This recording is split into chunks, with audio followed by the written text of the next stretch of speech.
I didn't cry at the funeral. I held it together through the prayers, the condolences, even the lowering of her casket into the earth. But when I got home and saw the thick cream envelope with my name in Grandma's handwriting, my hands started shaking. Inside was the will. She'd left me something, 3.5 acres of land just outside of town. A scrap of dirt and history, with an old barn barely standing and a tree where she taught me how to cast a line. I could still hear her voice, "This land remembers, baby. Take care of it, and it'll take care of you." I hadn't been there in nearly a decade. Life got in the way, school, jobs, Sophie's appointments. But that land was part of me, the last piece of her I had left. So I drove out there the next morning, hoping to feel close to her again. I turned onto the gravel road, expecting silence and weeds. What I saw made my stomach drop. Bulldozers. Steel fences. Plastic flags poking out of the soil like a bad joke. A future site of evergreen villas sign loomed over the old oak tree. What the hell? I whispered, slamming the car door and jogging up to the fence. I grabbed the first worker I could find. "Who gave you permission to build here?" He looked up from his tablet, confused. "This is lot 47. City records say it was sold last July." "Sold by who?" He shrugged. "New owner filed through the HOA. Talk to them." The HOA? I hadn't spoken to anyone from that neighborhood in years. My name was still on the deed, wasn't it? The next day, I sat across from a bored-looking clerk at the city office. She clicked through her computer with long acrylic nails. "You said the land was sold?" I asked. She nodded. "Yup. Closed 6 months ago. Signed by, you." I leaned forward. "I never signed anything. Can I see the file?" She raised an eyebrow, then turned her screen. There it was, my name, in sloppy black ink on a digital scan. "That's not my signature," I whispered. "You'll have to take it up with the HOA," she said, already moving on. I stumbled out of the office like I'd been punched. My land. Grandma's land. Sold out from under me. No call. No warning. And someone pretending to be me, made it all legal. I looked down at my phone. Sophie's face lit up the lock screen. My daughter. I couldn't protect her from everything, but I sure as hell could protect what was ours. I took a deep breath, turned the ignition, and said out loud, "No one's stealing from my family. Not without a fight." And just like that, it began. I pulled up to the land for the third time in a week, heart pounding like I was about to steal something that already belonged to me. That's when I saw him, a tall guy in a crisp blue suit, holding a clipboard like it was a weapon. He barely looked up. "You're trespassing," he muttered, flipping a page. "Funny," I said, stepping forward, "I was about to say the same to you. This is active construction. We've got permits." His voice was cool, professional. The land was legally acquired. I kept my gaze steady. Legally acquired? From who? He finally looked up. For a split second, something flickered in his eyes. Recognition? Guilt? He blinked it away fast. "From the rightful owner," he said, emphasizing the words like they had teeth. "That rightful owner is me." He shifted slightly. "That's not what the paperwork says." I stepped closer. "Look, I don't know who you think you bought this from, but I didn't sign a damn thing. You're standing on land my grandmother left to me. It was never for sale." He smiled politely, the kind of smile that says absolutely nothing. "Then I suggest you take that up with your lawyer. And the HOA. Believe me, I will." He turned back to his clipboard like I didn't exist. "Have a good day, ma'am." I stood there for a beat, letting my anger settle just beneath the surface. Then I turned and walked back to my car, slamming the door harder than necessary. That night, I tore through every box in my grandmother's attic. Dust coated my fingers, memories I didn't want to feel clung to my skin. Finally, under a stack of old photo albums, I found it, an envelope labeled with my name in her sharp handwriting. Inside was the deed. My name. Her signature. Notarized. Dated 5 months before her death. I sat down hard on the floor, the paper shaking in my hands. The ink hadn't faded. It was real. Okay, I whispered, like someone was listening. If I didn't sell it, who did? The question burned hotter than rage. Someone had forged my name. Someone had stolen what was mine. And now a man in a suit was pretending I didn't exist. I stared at the document until the words blurred.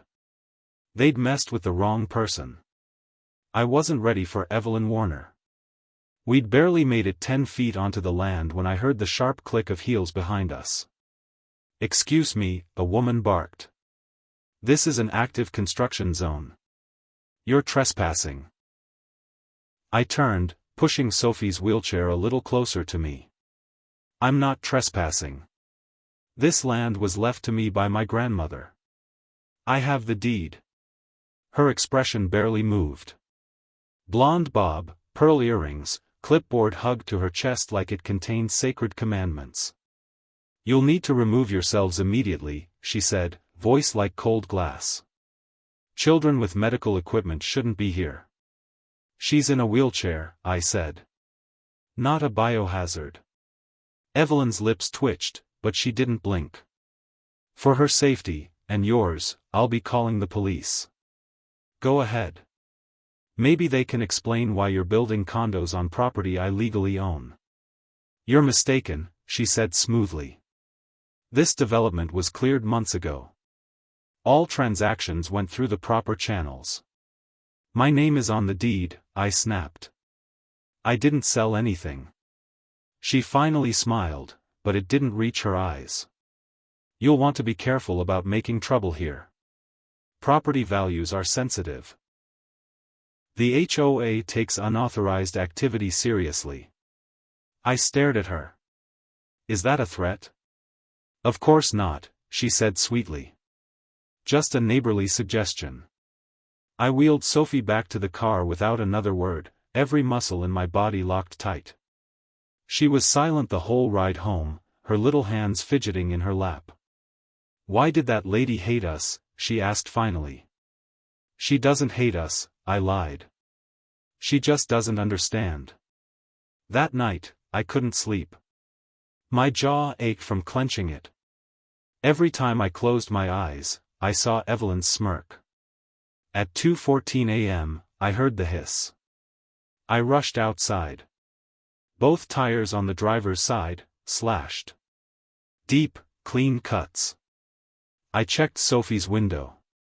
She was still asleep, thank God. I didn't call the cops. Not yet. I didn't want Sophie waking up to red and blues again. But I knew what this was. This wasn't confusion. It wasn't paperwork errors or miscommunication. This was a warning. This was control. And Evelyn Warner. She wasn't just some neighborhood busybody. She was a woman used to getting her way.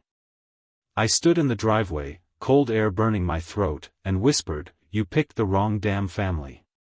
No one threatens my daughter. No one steals from my blood. Not without a fight." The county clerk's office smelled like mildew and tired coffee. I waited nearly 45 minutes for a woman with a brittle smile to point me toward the records room. I spent the next 2 hours pulling files, flipping pages with shaking hands. There it was, clear as day, the sales deed. My name. My forged name. My signature curved wrong, like someone had tried to imitate it from a birthday card. The notary listed was a woman named Denise Powell. I went back to the desk. "I need to verify this notary." The clerk squinted at the document. "Oh, Denise retired years ago. Moved to Arizona, I think. How many years? She clicked her keyboard. 5. Maybe more. I didn't speak. I just nodded, left, and stepped outside into blinding sunlight. That was it. They'd faked it. All of it. I drove straight to a strip mall office where my friend Mia said a sharp young attorney had just opened her own practice. The name on the door was Lauren Park. She barely looked old enough to rent a car. But when she saw the documents, her jaw tightened. "This is textbook fraud," she said. "Forgery. Misuse of notarial authority. Real estate theft. You can help me?" "Oh, I'm going to destroy them." We filed a cease and desist the next morning. I thought maybe that would shake them. It didn't. 2 days later, a manila envelope showed up on my porch. Inside, an official-looking letter. "Dear Ms. Carter. Your presence on the property constitutes unlawful interference with approved development. Any further disruption will result in civil litigation." They were threatening to sue me for stepping foot on my own land. I crumpled the letter in my fist. Later that night, after I'd tucked Sophie in, I sat on the porch swing, trying to breathe. That's when I saw him. Tall, broad-shouldered, hoodie pulled low over his eyes. He stepped out from the shadows and stopped at the bottom of my porch steps. "You should drop it," he said. His voice was calm. Dead calm. I didn't move. "Excuse me?" He didn't repeat himself. Just turned and disappeared into the night like a ghost. I stared after him, chest tight, fists clenched. They thought they could scare me. They thought I'd roll over like every other person they'd steamrolled.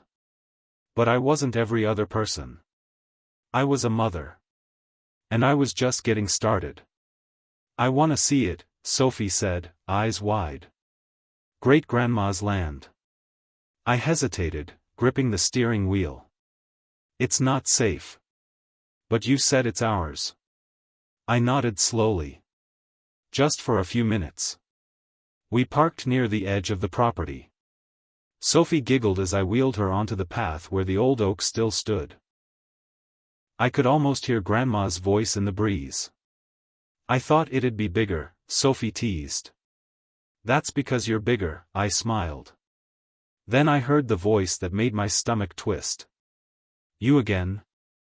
Evelyn Warner's heels stabbed the ground like accusations. "You have no right to be here." "We're not harming anything," I said, standing in front of Sophie. "This is private property," she snapped. "You're trespassing. That girl shouldn't even be here with that equipment. If she gets hurt, insurance won't cover a dime." "She has a name," I snapped. "And we're not moving." "I'll call the police." "Call whoever you want." I knelt to tighten Sophie's leg brace. "Almost done, sweetheart." Then, her scream. My head whipped up. Sophie slumped sideways in her wheelchair, blood trailing from her forehead. A metal pipe clanged against the pavement near Warner's heels. "What did you do?" I shouted, grabbing Sophie's face, heart pounding. She lunged at me. Warner shrieked, backing up. She tried to grab my phone. She's 11. She didn't move a muscle. Sophie didn't respond. Her head lolled to the side, blood soaking her curls. I pulled my phone out, dialing 911 with trembling fingers. "My daughter's been hit. Head trauma. She's bleeding, please, send help." Warner stood frozen, eyes darting between me and the crowd gathering near the fence. "Someone help me!" I shouted. A woman handed me a towel. I pressed it gently against Sophie's forehead, whispering, "Stay with me, baby. I've got you. I've got you." When the ambulance arrived, I didn't let go of her hand, not for a second. As the sirens blared and we sped toward the hospital, I stared at her pale face, the pink bandage turning crimson. That was the moment everything in me shifted. This wasn't just about stolen land anymore. They didn't just trespass on my rights. They hurt my child. I didn't care how many lawyers they had, or how many threats they threw. This time, they were going to pay. Sophie made it through surgery. Barely. She opened her eyes 2 days later, but the spark in them was gone. She didn't ask for her swing. She didn't ask for Max. She just stared at the ceiling like it was safer than the world. "Sweetheart," I whispered, brushing her hand, "I'm here." She didn't answer. Her laughter didn't come back that week. Or the next. She wouldn't leave her room. Wouldn't touch her books. She just sat in silence. That silence shattered something in me. I walked straight into the police station and filed assault charges against Evelyn Warner. "She hit my daughter," I said to the officer, sliding photos across the desk. "I want her arrested." "She claims it was an accident," the officer said. "There's video. Witnesses. A pipe. Do your job." My lawyer, Lauren, was already ahead of me. "We're filing for an injunction," she said, flipping through a folder. "We're going to stop all construction immediately." "Do we have enough?" I asked. "Oh, we've got plenty." She pulled out the real deed, the fraud copy with the fake signature, and a screen still of Warner yelling across the fence before Sophie was struck. They messed with the wrong family. The developers didn't fold. They fought harder. They hired a PR firm. Glossy press releases flooded the local paper. "Disgruntled heir disrupts affordable housing project." I read it twice, jaw locked. Lauren slammed the paper down. "They're trying to paint you as selfish. Don't let them." "I'm not letting anything slide anymore." Then it happened. A journalist from the Herald showed up on my doorstep. "I've been following this," he said. "Someone from inside the HOA sent me emails." "What kind of emails?" "Warner's been lobbying city council members for months to get this land rezoned. Promised kickbacks. Said it was too valuable to waste on sentiment." "Can you publish that?" "Already did." The article exploded online. Suddenly, it wasn't just my fight. Neighbors I'd never met were reposting it. "Can you believe this?" one comment read. "They attacked a child." I stepped out of the hospital one afternoon and saw a group holding signs outside the development site. "Justice for Sophie." That night, Lauren called. "The city's watching now. We're going to court." I stood in Sophie's room, watching her sleep, and whispered, "They're not going to bury us in paperwork. Not this time." She didn't answer. But I knew she heard me. Because her fingers curled around mine, just a little tighter. I took a deep breath before stepping into the courtroom. My palms were damp. My throat dry. But I wasn't walking in as a victim, I was walking in as a mother who'd had enough. The judge glanced down from the bench. "State your case." I stood. "Your Honor, this land belonged to my grandmother. She left it to me. I never sold it. Someone forged my signature. Then they nearly killed my daughter over it." I heard a scoff from the defense table. Their lawyer stood. Slicked hair. Fake smile. "Your Honor, the plaintiff is emotionally compromised and misinformed. The transaction was processed properly. Her daughter's accident, while unfortunate, has no bearing on the legality of this development." I clenched my fists under the table. Misinformed? They called a head injury an accident? My lawyer, Lauren, rose slowly. "If I may," she said, holding up a printed email. "This is from Denise Powell, the notary listed on the fraudulent deed." The judge nodded. "Go on." "She states, clearly, that she did not notarize this sale. In fact, she hasn't notarized anything in 5 years. She moved out of state. She's also signed an affidavit to that effect. There was silence. The judge raised an eyebrow. This directly challenges the validity of the deed in question. Lauren continued, voice calm. If the deed is void, every action taken afterward, construction, zoning approval, harassment, was done without legal authority. I glanced toward Evelyn Warner. Her face was unreadable, but I saw her foot tapping beneath the table. The judge exhaled. I'm calling a recess. Both sides, 10 minutes. In the hallway, the tension felt heavier than the air. I turned to get water, and there she was, Warner, standing too close. You don't belong here, she hissed. I met her eyes, voice low. Neither do your lies. She flinched. I walked away without another word. Inside, I saw the cracks forming. Their attorney was whispering fast. Evelyn's hands trembled. I knew we'd hit a nerve. And for the first time since this began, I felt something real. Hope. The court finds in favor of the plaintiff. I didn't hear the rest. Just that. Lauren squeezed my hand under the table. My heart was thudding so hard, I could barely breathe. The development is hereby frozen indefinitely. All permits are revoked pending a full criminal investigation into the HOA and its affiliates, the judge continued. And then. A mess. Warner, the officer said, stepping forward. You're under arrest for assault and conspiracy to commit fraud. Evelyn didn't fight. She stood, silent, and let them cuff her. It wasn't joy I felt. It was release. 3 days later, I took Sophie back to the land. The grass had grown tall, brushing her fingertips as I wheeled her forward. The barn leaned like it might collapse at any second, but it stood. We stopped under the old oak. Sophie tilted her head up, eyes soft. Is that great-grandma's tree? I smiled. Yeah. That's the one. She reached out and touched the rough bark with her fingers. It looks strong. It is, I whispered.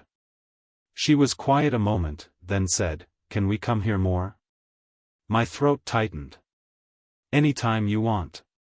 The silence that followed wasn't heavy like before, it was peaceful. Like the land was finally breathing again. I sat down beside her, knees in the dirt. What are you thinking about? She asked. I'm thinking about how this land isn't just ours because of paperwork, I said. It's ours because we didn't give up on it. On each other. She reached over and squeezed my hand. I'm glad you didn't. So was I. We stayed there until the sun dipped low, casting long shadows across the field. No bulldozers. No strangers. No fear. Just us. The barn. And that tree. The land didn't just belong to me. It had saved us both. It started with a knock on my door. I read about the case, the woman said. Warner fined us for painting our ramp blue. Said it wasn't aesthetically appropriate. The next day, a man came by. She cited us twice for oxygen tank deliveries. Another neighbor. She said my kids' braces made too much noise on the sidewalk. The floodgates opened. Turns out, Sophie and I weren't alone. We were just the loudest. So we got to work. We can't let this happen again, I told the group. We start over. New board. New bylaws. From scratch. We called it the Renewal Committee. Lauren helped us write every clause. Accessibility isn't an exception, she said. It's a right. Sophie joined the first meeting. What would you add to a new playground? Someone asked. She lit up. A swing with a harness. And rubber flooring. So wheels don't get stuck. We built it. Every bolt, every beam. Neighbors donated time, tools, sweat. On opening day, Sophie rolled up and looked around in awe. "You really did it." "No," I said. "We did. The settlement helped too. A portion went to build the playground. The rest? We're starting a scholarship fund," I announced at the next meeting. "For kids with disabilities. Name ideas?" "Sophie's Light," someone said. Sophie blushed. Lauren stood beside me after the vote. "I want in. Pro bono. Any family fighting injustice, send them my way." I looked around. What had started as a war turned into something else. Roots. Legacy. The land no longer just held memories. It held momentum. And Sophie? Every time she rolled onto the property, she seemed more sure of herself. Stronger. Braver. She didn't flinch when people stared anymore. She spoke up. Took charge. Laughed louder. One afternoon, we stood under the oak. The wind rustled through the leaves, and she looked up. "I think she'd be proud," Sophie said. I looked at the sky. "I know she is. And maybe it was just the breeze. But I swear I felt my grandmother's hand on my shoulder." Sophie pressed the soil down around the sapling with both hands. "Right here," she said, patting the earth, "so other kids can carve their names too." I crouched beside her, brushing the dirt off my jeans. "It'll grow fast next to the old oak." "Think it'll get as big?" "Maybe bigger," I smiled. "You planted it with your own hands." She leaned back, looking up at the thick canopy above. The breeze pushed sunlight through the leaves in patches. 3 years had passed. I could barely believe it. Warner was released last month. Parole. Quiet. No calls. No letters. Sometimes, I wonder what she sees when she looks back. Does she remember Sophie's blood on the sidewalk? The pipe clanging against the pavement? Or the families she bullied into silence? I'll never know. I don't need to. Because I know what I see. I see Sophie wheeling herself down the path to the swing she helped design. I see her pushing other kids, laughing, teaching them how to fasten the safety belts. I see murals on the barn walls, painted by neighbors who once hid behind curtains. Now, they wave. I see that old patch of land still standing, bruised, but unbroken. "You okay, Mom?" Sophie asked. I blinked. "Yeah. Just thinking." "About what?" I looked around.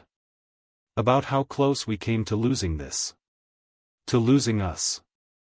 "But we didn't," she said. "No. We didn't." She brushed a strand of hair behind her ear. "Do you think Great-Grandma would have liked the new tree?" "She would have loved it. She always said this land remembers." Sophie tilted her head. "Like, it holds on to things?" "Exactly. Every story. Every footstep. Every fight." She smiled. "Then it remembers you fought for it." I felt a lump rise in my throat. "And it remembers you healed on it." We sat there a while, the air thick with the smell of earth and something sweeter, peace. "Want to carve your name in it now?" I asked. Sophie grinned. "No. I'll wait. Let someone else go first." My chest tightened with pride. As the sun dipped and the wind picked up, the trees began to whisper. And maybe it was just the rustling of leaves. But I swear I heard her voice. "You came home."